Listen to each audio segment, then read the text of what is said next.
歡迎入嚟齋聽唔使睇，今日繼續同大家講原振俠冒險小說《天人》。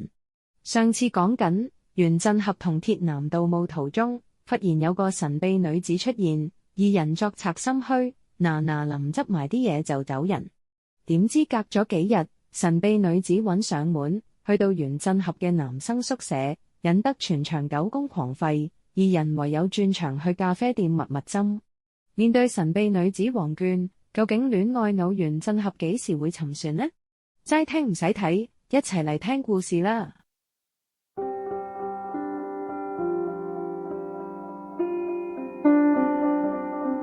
第五部，卡爾斯將軍的頭痛。卡爾斯同卡達菲一啲關係都冇，因為現實中嘅卡達菲同主流傳媒所營造嘅形象根本千差萬別。以下係關於卡爾斯將軍嘅故事。卡爾斯將軍個名，乍聽之下原振俠只覺得好熟，其實係因為話題轉得太突然，只要稍為解釋一下，略為有啲國際常識嘅人都會知佢係邊個。卡爾斯將軍係北非一個小國嘅領袖，呢個國家窮到爆，但有好多油礦同鑽石礦，所以對呢個用盡恐怖手段搞軍事獨裁嘅卡爾斯將軍嚟講，有大把錢俾佢揮霍。卡爾斯將軍最大嘅興趣係想將佢嗰套獨裁方法推廣到全世界，即係永不稱霸嗰啲咯。佢仲中意玩政治手段，獲取東西方兩大陣營唔同程度嘅支持。喺佢心目中，覺得自己係未來世界嘅領袖，呢點可以喺佢辦公室書台後面嗰幅巨大肖像睇得出嚟。卡爾斯統治嘅國家以前係法國殖民地，佢嘅辦公室裝修得比法國凡爾賽宮全盛時期仲要豪華。喺嗰張巨大，每個角落都包上閃亮金片嘅書台後面，卡爾斯將軍全副武裝嘅肖像畫，高達7米，神情確威武。畫嘅背景係一幅淡淡嘅世界地圖，顯示將軍有做進擊的巨人嘅野心。嗰日早上，卡爾斯同平時一樣，由一條秘密通道行入辦公室，佢幾個得力助手已經喺辦公室外等候。將軍一坐低，就習慣性咁轉動張大班椅，面向自己嘅畫像，然後反手按對講機，召喚手下入嚟。所以，當嗰幾個有部長頭銜嘅手下入辦公室時，只能見到將軍嘅背脊，佢一直都係用背脊唱情歌同發號施令。將軍唔轉身，只係發號施令，包括向蘇聯同美國要求更多軍火，加緊訓練恐怖分子，去對付佢唔中意嘅鄰國。接到命令嘅人都會立即退出去，最後剩低一個白人羅衛，佢喺呢個國家名義上係高級顧問。卡爾斯將軍到呢個時候先會轉動張大班椅，面對羅衛。佢左邊面唔受控制咁抽搐，嘴都歪埋，好似打完新冠疫苗面癱咁，好那樣衰。佢用尖銳嘅聲音講：你安排成點？佢用酒杯敲自己個頭，繼續講話：我個頭就嚟痛死啦，越嚟越痛啊仆街！頭痛折磨到卡爾斯將軍脾氣暴躁，上個月仲試過一次過下令處死50個反對者。羅衛要好小心咁答話，雖然佢實際身份係將軍麾下最強僱員兵團嘅組織者，但係 boss 面前都係唯唯諾諾，呢個係奴才性格嘅表徵，就好似比卡超嗰啲咁咯。佢話一切都安排好晒，只等將軍決定行程，我哋最好嘅腦科醫生會喺巴黎集合，幫你做詳細檢查。將軍怒敲話：行程？人哋中風都請咗個德國醫生飛去佢嗰度醫啦。你叫我去巴黎醫？死奴才！叫佢哋過嚟，叫全世界嘅腦科醫生過晒嚟。羅衛心裏咒罵，但表面上仍然恭恭敬敬，繼續扮演佢奴才嘅角色，就好似養鬼仔嗰啲咁咯。當然，奴才有價，每年500萬美元顧問費。大家要知道，1978年嘅500萬美元係可以做個無敵鐵金剛出嚟，非常好使。Anyway，羅衛20年前只係個亡命之徒，但2年前佢已經係代表卡爾斯將軍出席聯合國會議嘅重要人物。佢話：將軍，請腦科醫生過嚟，問題唔大，但嗰啲精密儀器冇可能從瑞士同巴黎嘅醫院拆出嚟，所以醫院方面嘅意見。將軍再次怒敲：唔使理醫院嘅意見，敵人正想我離開自己嘅國家，對我不利。羅維攤手話：我哋國家嘅醫療儀器唔足夠，淨係醫生過嚟，作用唔大。將軍手指指大叫：作用唔大都好過冇作用，你最好小心啲，唔係你呢個高級顧問都保唔住。呢啲威脅，羅維顯然唔係第一次聽到，佢只係聳聳肩，然後盡佢所能去執行卡爾斯將軍嘅蠻橫命令。講完卡爾斯，我哋返去咖啡店。王娟話：所以我爸爸就從巴黎去咗北非，卡爾斯嘅國家。袁振合聽到一頭霧水，王娟唔等佢發問，就繼續講落去：係，我爸爸完全唔使怕將軍嘅威脅，亦都唔係等錢使。但羅維一提起，佢立即就答應。當我知道佢嘅決定，嗰晚我同佢喺書房傾過。王娟略為停咗一停，望住袁振合。袁振合始終覺得呢個靚女嘅眼神之中帶着一股挑戰意味，成個戰鬥格咁。王娟繼續講：你想唔想聽我哋傾談嘅經過？袁振合好唔政治正確咁，又點咗支煙。其實佢唔係真係想食煙，只不過同萬寶路簽咗贊助合約。1978年仲可以有香煙廣告，仲有萬馬奔騰，呢個係萬寶路嘅世界，呢啲高質電視廣告。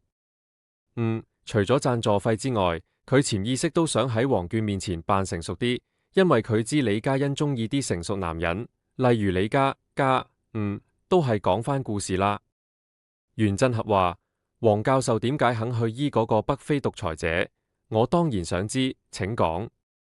以下係王娟同爸爸嘅對話情景。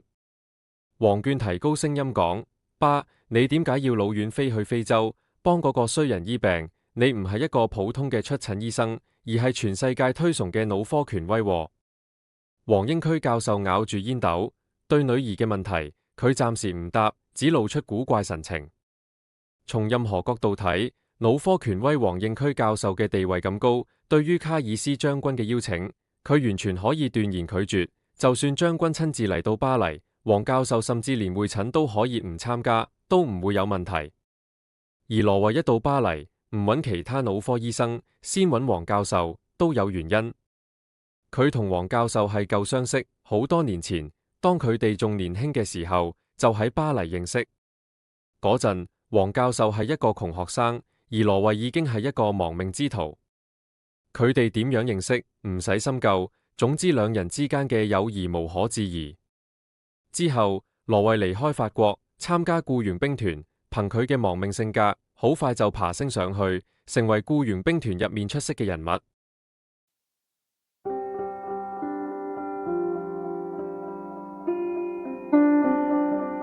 黃教授望住佢個女，慢條斯理咁講：羅維揾我，佢同我係老友，我唔想佢為難。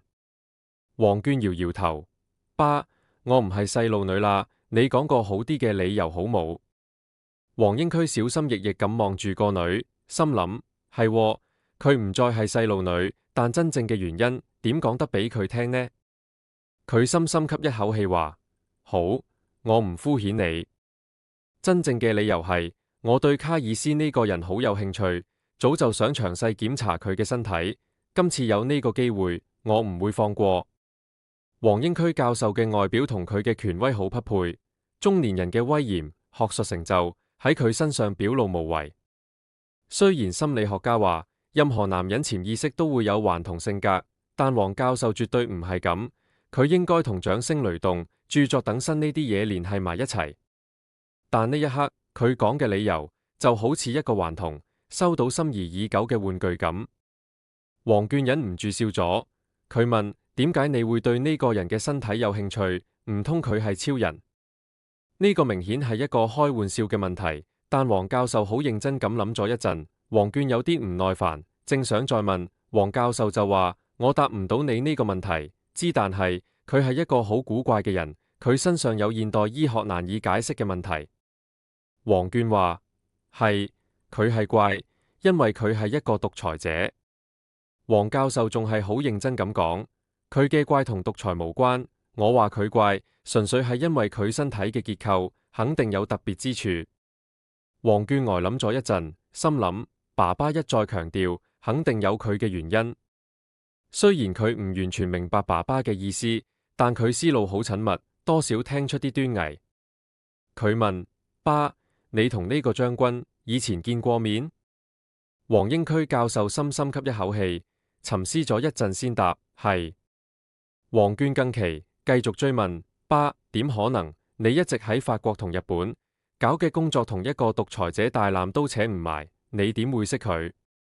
黃教授笑咗，話：阿女，將軍唔係一出世就係將軍，我亦唔係一出世就係學者。我以前有一段經歷，係你出世後唔夠1歲嘅事，我一直冇同你提過。黃絹覺得有啲委屈，佢一直以為佢同爸爸之間無話不談。黃教授挺直身，然後又將自己埋入安樂椅之中，開始講話。嗰陣你啱啱出世，仲未滿1歲，你媽媽突然離開咗我。黃絹揚一揚眉，佢細細個就冇咗媽媽，呢點佢知道。每次問起，爸爸都係淡淡然咁答話：你好細個嗰時，你媽媽就離開咗我。到呢一刻，黃絹先從爸爸嘅神態同語氣，感受到當年媽媽離去對爸爸嘅打擊有幾大。黃教授將煙斗喺手心輕輕扣咗幾下，然後繼續講：嗰陣我真係傷心欲絕，如果唔係有你，我受咗咁大嘅打擊，肯定早就自殺。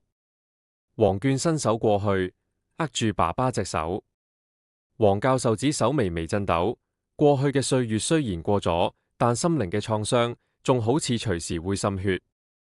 佢嘅聲調變得緩慢而悲切。佢話：我真係走投無路，又窮又失意，愛情受挫，仲有一個我發誓要好好養大嘅乖女。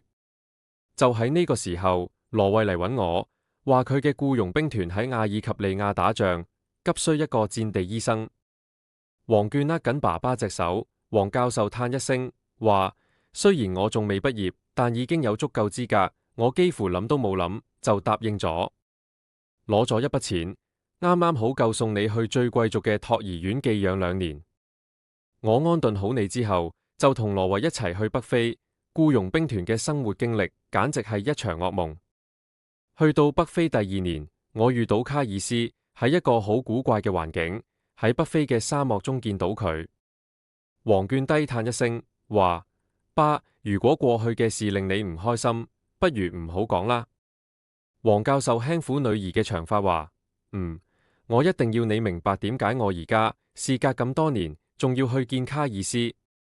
黃絹冇再講嘢，佢知爸爸脾氣固執，當佢決定要做一件事，的確冇人可以勸阻。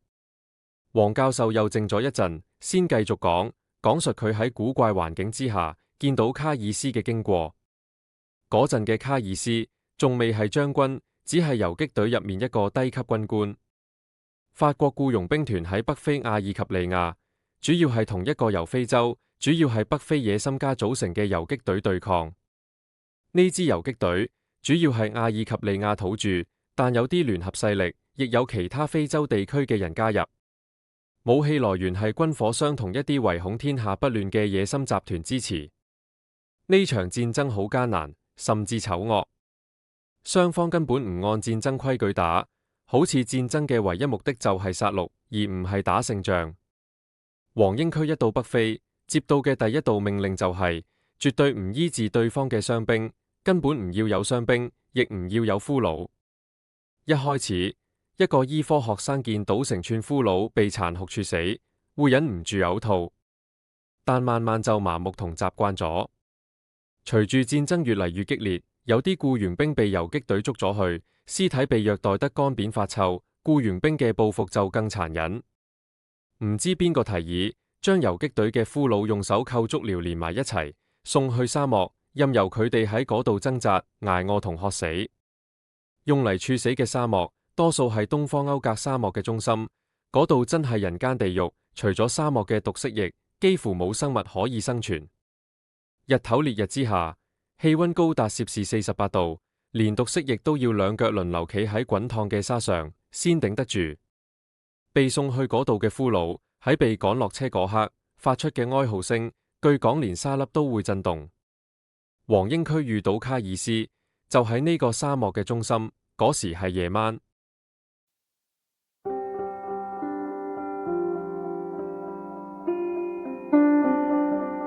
今日嘅故事就講到呢度，如果你對故事內容有乜嘢睇法，請多多留言同大家分享。最後，記得訂閱、按讚同分享。